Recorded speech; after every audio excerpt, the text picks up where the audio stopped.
मेरे पास ना ज्यादा पावर है, बस मैंने कह दिया ना मेरे पास ज्यादा पावर है। वही क्या सबूत है तेरे पास? ओ भाई मैंने कह दिया ना मेरे पास ज्यादा पावर है। In the name of Allah, who is the most merciful and beneficial, myself I'm Ishan. You're watching CGP Genius, my dear friends. Welcome to my YouTube channel. Thank you so much for watching this video. Actually, in this video, we're going to discuss about power. हाँ जी, मैंने कह दिया मेरे पास ज्यादा power. I am powerful. भाई क्या सबूत है? आप कह रहे हो कि आप पावरफुल हो, आपके पास क्या सबूत है कि आप पावरफुल हो? और अगर मैंने कह दिया कि मैं पावरफुल हूँ, मेरे पास सबूत है। क्या सबूत है? इसी चीज को तो हमने डिस्कस करना है कि पावर होती क्या है, फिजिक्स में पावर क्या है बच्चे। ठीक है, तो इसी पावर को क्या करना है, हमने डिफाइन करना है। देखिए दो डेफिनेशन इसकी होंगी पावर की। ठीक है, दो डेफिनेशन होंगी, उसके बाद आपने इसका क्या करना है, फार्मूला याद रखना है। ठीक है, अब सारा हम डिटेल में इसको देखेंगे। ओके, तो अगर आप चैनल पे न्यू हो तो आपने क्या करना है, सब्सक्राइब करना, जल्दी से सब्सक्राइब करो, वीडियो को लाइक करो, अच्छा सा कमेंट करना। अगर समझ आ जाए तो कहना यस टीचर हमको समझ आ गया। ठीक है, देखिए पावर होती क्या है। अब सबसे पहले मैं आपको एग्जांपल बताती हूँ क्या है। देखिए दो बच्चे, उनकी आप रेस लगवाते हो। ठीक है, तो उसमें जो बच्चा जीत जाता है, ठीक है, तो आप कहते हो भाई ये ज्यादा पावरफुल है क्योंकि ये जीत गया, ये वक्त से पहले जो है डेस्टिनेशन पर पहुंच गया। ठीक है, अपनी मंजिल मकसूद पर पहुंच गया वक्त से पहले। मतलब क्या हो रहा है कि पावर एक्चुअली क्या है कि जो वर्क डन हो रहा है, वर्क डन करने के लिए हमें क्या है, यानी कि हमें क्या है, वर्क कर रहा है, हम क्या कर रहे हैं, वर्क। इस वर्क को करने के लिए हमें एनर्जी की जरूरत पड़ रही है। ठीक है, इस वर्क को करने के लिए एनर्जी की जरूरत पड़ी है। एनर्जी है, सबसे पहले आपके पास एनर्जी है। ठीक है, एनर्जी है तो आपके पास क्या हो रहा है, वर्क डन हो रहा है। अब ये जो वर्क डन हो रहा है इसमें हम इंक्लूड कर देते हैं टाइम को। ठीक है, अब हमने क्या करना है, मैयर करना है। मैयर करना है, मैयर क्या करना है, मैयर ये करना है कि ये जो वर्क डन हो रहा है कितने टाइम में हो रहा है, वही मैयर एक्चुअली क्या कहलाती है, पावर कहलाती है। ठीक है, डिफाइन करो। Power is defined as power is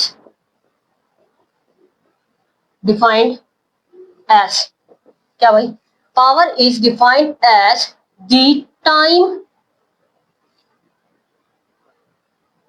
rate of doing work। क्या भाई, मैंने डिफाइन किया पावर को, मैंने कहा time rate of doing work. Time rate होता क्या है, time rate of doing work, work यानी डब्ल्यू।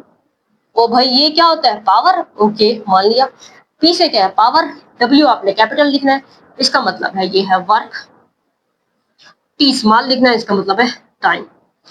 ओके, सबसे पहले आपने ये देखना है कि ये जो है स्केलर क्वांटिटी है। क्या ये स्केलर है, कैसे,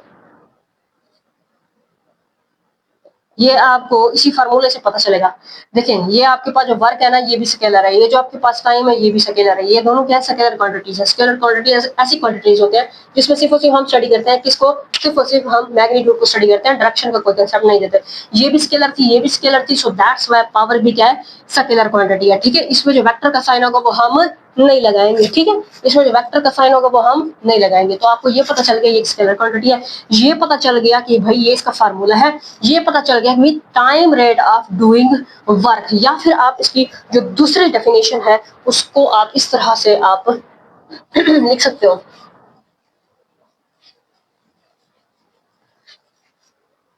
दी energy transferred per unit time. ठीक है, अब मैंने यहां पर बात की एनर्जी ट्रांसफर्ड, मतलब ये है जब वर्क डन होता है ना तो उसमें एनर्जी ट्रांसफर हो रही होती है। ठीक है, जब वर्क डन हो रहा होता है ना तो उसमें एनर्जी क्या हो रही होती है, ट्रांसफर हो रही होती है। ठीक है, एनर्जी क्या होती है, एबिलिटी टू डू वर्क। ठीक है, किसी काम को करने की जो एबिलिटी होती है, सलाहियत होती है, वो एनर्जी होती है। ठीक है, जैसे एनर्जी होती है तो वर्क डन होता है। अगर वर्क डन हो रहा है इसका मतलब है एनर्जी क्या हो रही है, ट्रांसफर हो रही है, ट्रांसफर होती है। एक शक्ल से दूसरी शक्ल में क्या होती रहती है, ट्रांसफर होती रहती है। ठीक है, energy transferred per unit time, उसी को हम ये कह सकते हैं कि वो क्या होती है, पावर होती है। ठीक है, अच्छा अब इसके जो फार्मूला है, अब यहाँ से इसका जो फार्मूला है इसके अकॉर्डिंगली देखें आप, ये जो होता है इसको हम मैयर करते हैं 1 जूल में। ठीक है, अब आप इसके यूनिट की तरफ आ रहे हो, इसका जो ऐसा यूनिट होता है ये आपने याद रखना है, वाट। ठीक है, एमसीक्यूज में आएगा, आपने वाट पे क्लिक करना है कि इसका जो हमारे पास क्या होता है भाई, ऐसा यूनिट होता है वो होता है वाट। अब यहाँ पर जो है इसका और जो दूसरा यूनिट है वो निकाल रहे हैं इस फार्मूले के थ्रू। देखें ये वर्क को हम मेजर करते हैं जूल में, टाइम को हम मेजर करते हैं सेकंड में। तो ये हो गया 1 वाट, ठीक है। 1 वाट किस चीज के इज इक्वल टू हो गया 1 जूल ओवर 1 सेकेंड। मतलब कि आप इसको जो है यूं लिख सकते हो जूल पर सेकेंड, दूसरा यूनिट निकल आया। ये क्या यूनिट है, ठीक है, ये भी वर्क का यूनिट है, ऐसा यूनिट वाट। 1 वाट की डेफिनेशन आएगी, ठीक है। 1 वाट क्या होता है, 1 वाट की डेफिनेशन आएगी,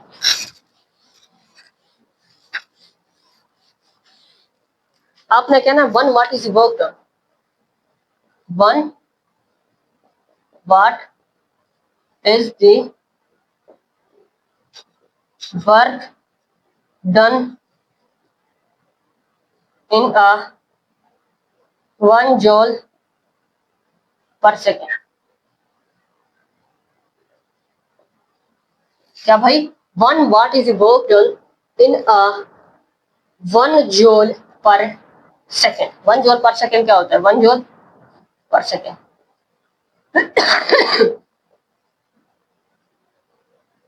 ये इसकी बात हो रही है, ठीक है। ये 1 वाट की डेफिनेशन हो गई है, आपसे पूछी जा सकती है, इंपॉर्टेंट है। 1 वाट क्या होता है, ठीक है ना। यानी कि अगर हमारे पास जो वर्क डन हो रहा है वो कितना हो रहा है 1 जूल हो रहा है, और कितना टाइम में हो रहा है 1 सेकंड में हो रहा है, ठीक है, वो होती है 1 वाट। इसके अलावा हमारे पास होती है हॉर्स पावर, वो होती है एचपी।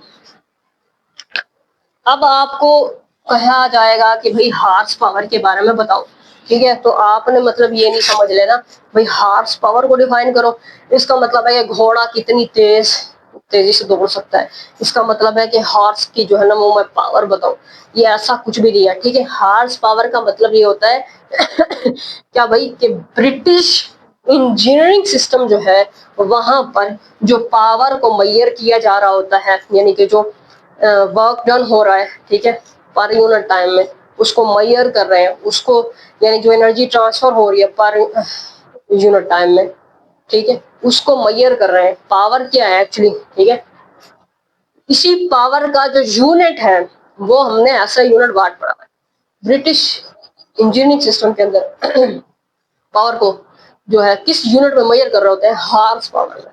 तो आपसे जब भी पूछा जाए कि हॉर्स पावर एचपी होता है इसको डिफाइन करो, तो उसकी जो डेफिनेशन होगी ना वो सिंपली ये है कि जो 1 हॉर्स पावर होता है इज इक्वल टू होता है 746 वाट के। बस ये इसकी क्या है डेफिनेशन, ठीक है। इसी तरह से एमसीक्यूज के हवाले से आपसे जो पूछा जाएगा वो ये है कि भाई एनर्जी सेवर जो है उसको कितनी पावर की जरूरत होती है। भाई देखो जो एनर्जी सेवर है आपको पता होना चाहिए कि इसमें जो है वो कम पावर जो है वो क्या होगी रिक्वायर्ड होगी, ठीक है। तो एनर्जी सेवर है इसलिए एनर्जी सेव करेगा, पावर उसको कम रिक्वायर्ड होगी, सबसे ज्यादा कम पावर लेगा, ठीक है। तो कितनी 23। इसके साथ साथ इलेक्ट्रिक बल्ब की याद कर लो 100 होती है, ठीक है। अब यहाँ पर अगर हम इलेक्ट्रिक फैन की बात करते हैं तो कितना होती है 80 होती है, ठीक है। अच्छा अब आपके पास टीवी 200 लेती है, ट्यूबलाइट 40 लेती है, ठीक है। इलेक्ट्रिक फैन 80, उसके बाद इलेक्ट्रिक आयरन जो है ये बहुत ज्यादा लेगा, आपने 1000 में याद रखना है। एयर कंडीशनर को तो बहुत ज्यादा 2500, टोस्टर बहुत ज्यादा 1000 में, माइक्रोवेव ओवन है ऑब्वियसली यार ओवन बहुत ज्यादा लेता है तो 1200, वॉशिंग मशीन इतनी ज्यादा नहीं लेती है, ठीक है, 250। इसके साथ रेफ्रिजरेटर भी 600 ही लेता है, ज्यादा नहीं लेता है, ठीक है ना। ये आपसे एमसीक्यूज में आ सकता है, कोई भी पूछा जा सकता है, इंपॉर्टेंट है। होप सो बच्चे आप लोगों ने ये अंडरस्टैंड किया हुआ लेक्चर। मिलते हैं नेक्स्ट वीडियो में। मेरा जरा गला खराब है, अल्लाह हाफिज़।